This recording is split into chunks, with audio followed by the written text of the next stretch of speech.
Hey, what's good? It's me, Lex, back at you with another Pathfinder video. Today is a simple update video for my newly released book, Alchemical Specialists and Oddities. It's a book focusing on some more niche and specific alchemical research fields for the remastered Alchemist in Player Core 2. It has a few feats as well for all alchemists, and a class archetype called the Potion Mixer that allows you to interact with potions and some limited kind of quote-unquote spell casting. Today I'm just going to be doing a quick go-over of everything that's included so that you perhaps can get an idea of what it's all about. It's free on my Pathfinder Infinite. You can find that link down below in the description or in my YouTube account, link details, whatever it's called. Right at the top of the book, I have some suggested errata or ruling clarifications just to kind of clear up any issues that the current alchemist has. I recommend moving the powerful alchemy feature to first level, just because it's simpler to make it so that Alchemist has all of their items use their class DC if it's higher, rather than having that only come online at 5th level. I have a recommended ruling for versatile vials, having them utilize the same action economy as your Alchemist toolkit. That is to say, any action that uses them can draw them as part of that action.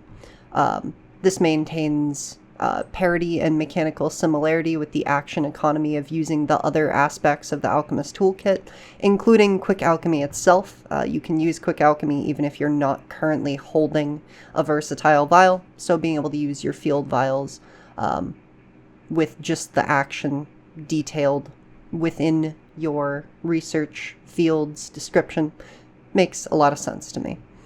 And then finally, poisons and durations. This is kind of in between an errata and a ruling because it's not really clear to me.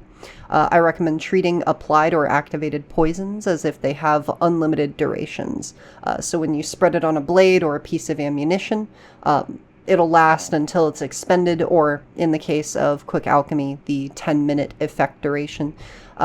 This just eases a pain point that poison-based playstyles would have, where things like quick alchemying a poison and applying it to a weapon, were it to go with the fact that it's not manifested, it would mean that you would have to make a strike on the same turn, or else it would become inert at the beginning of your next turn.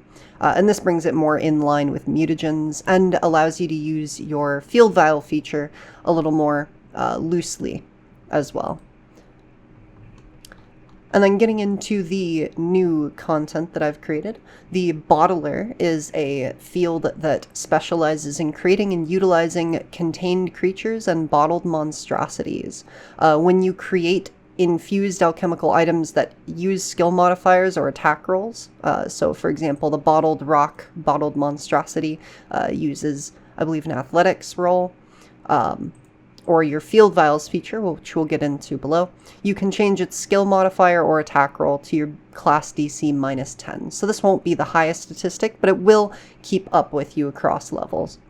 And as for the field vials feature, once a round, you can activate your field or your versatile vials using a single action to throw them at an unoccupied square within 30 feet, and it makes a small little creature. The flavor of this creature is up to you.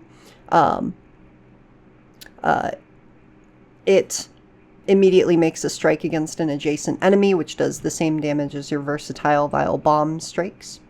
It has an AC of 10, no saving throw bonuses. It's immune to splash damage. It can flank with you and your allies, and it shares a multiple attack penalty with you, which means that that strike will suffer from yours and increment yours.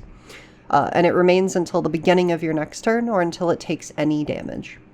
And then as you level up, it will get stronger, and bottled monstrosities that you activate will have the ability to stick around a little longer and provide more than what is just in their description.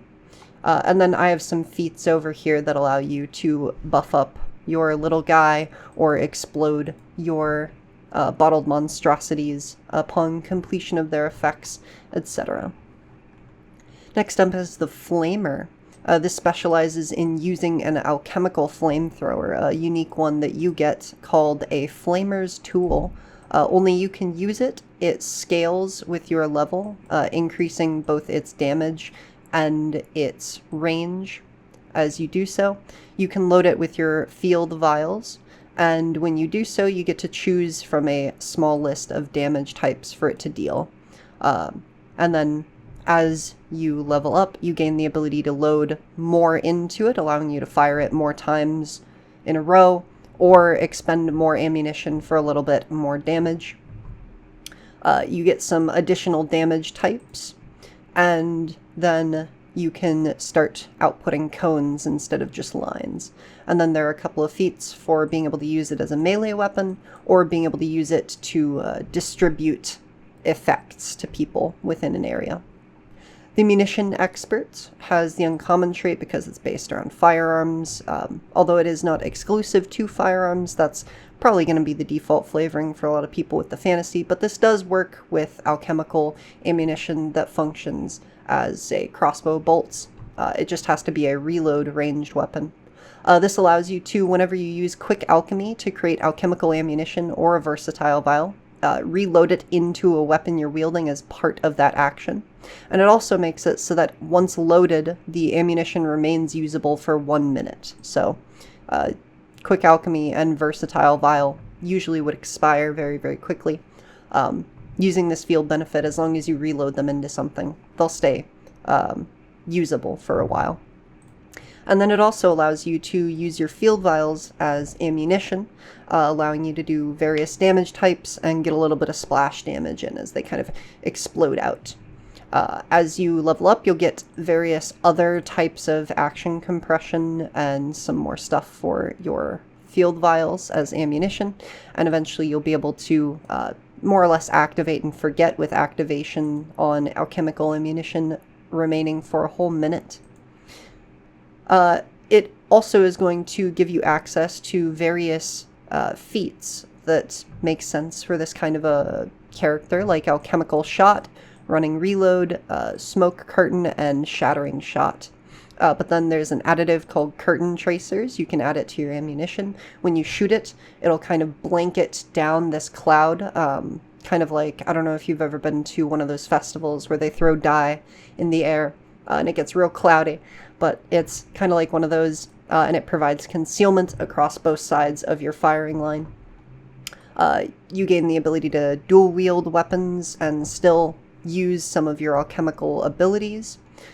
You gain the ability to fire some flash ammunition to try and blind creatures, and you gain the ability to toss empty vials and kind of use the reflection of them to judge out a shot and shoot around corners and cover and such, although it does not increase your range at all. Next up is the Ooze Dabbler. This one is uncommon specifically because there is a little bit of GM discretion involved. I didn't want to go too far overboard. But the general idea here is that you gain a small ooze familiar, and by feeding it your versatile vials, you can grow it in size and turn it into a combatant. And if it's ever destroyed, because it is destroyed immediately upon reaching 0 hit points, rather than just going to dying like a normal familiar, you can rebuild it using your alchemist tools and a little bit of time. And then we have a few feats here where you can choose kind of a specialization for your ooze at 4th level, making it more of a grappler, more attack-based and a little bit independent, or much tankier on the front line. And then finally, the Potion Mixer class archetype changes a whole lot of things, specifically just because I needed to for wording's sake. But as far as mechanical changes go, the class archetype is essentially going to play as an alchemist that uses potions rather than alchemical consumables. And then you also gain access to spell potions. And spell potions are used with the quick magic action, which is like the quick alchemy action. So spells will generally take an additional action to cast. At second level, when you gain your Potion Mixer dedication, you get the Cork Pull free action, which allows you to, once an hour, reduce the number of actions to activate your next spell potion by 1. So this is how you would gain access to being able to cast 3 action spells once an hour. Otherwise, you're going to be capped off at 2 action spells. And then additionally, the translation process of turning spells into potions reduces the potency of the spell by a fair amount. Any area is reduced by half, so a fireball would only be a 10-foot burst. Range is reduced to your first range increment, as if the spell potion was an alchemical bomb. So again, going with the fireball, you would only be able to throw it 20 feet or 30 feet with the Farlobber feat.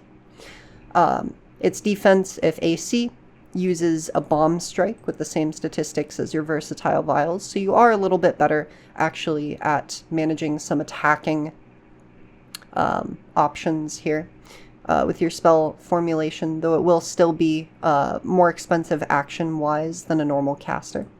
And then its defensive save-based uses your class DC, which is not as effective as a full caster. So a lot of spells will be a little weaker, but definitely still usable, and you're able to manifest these spells over the course of a day, preparing a certain amount of spell formulae at your daily preparations, and that's your list for the day. So you get a lot less versatility than a caster, and it's a little bit harder to get those spells out, but you have potions in addition to these spells, and you can continually use them. I think I struck a real nice balance here as far as fun and balance against actual casters goes. I have a few feats here. There are various additives either to potions or to spell potions for various effects. And then here at the very bottom, I have a few Alchemist Feats for everyone to be able to use, such as causing your alchemical items to rely on hormones emitted by like active action, so that they immediately end when someone falls unconscious, and they're inducing pain rather than melting someone. It makes it non-lethal. Pace, which allows you to move and quick alchemy once around as a single action. Bombard Bomb, where you can make a bomb strike against 2 close together creatures, but the bombs will be smaller and weaker. Or Fundamental Acid, which is a very fun one, I think. It can be added to alchemical items with the acid trait, and if they kill something with acid damage, then it melts a little bit of it down into fundamental resources, allowing you to kind of scavenge enough stuff for a versatile vial out of it. Anyways, a variety of additions to the Alchemist class. This is something that I've been working on for a couple years now, on and off. I kept dropping off of the project just because I wasn't quite satisfied with how I was able to implement it, but Player Core 2 has reworked the infrastructure of the Alchemist class to such an amazing extent. It was really, really fun writing out all of these new research fields and writing feats for them. And I really feel like I finally got to get across what I was trying to implement before, but just couldn't.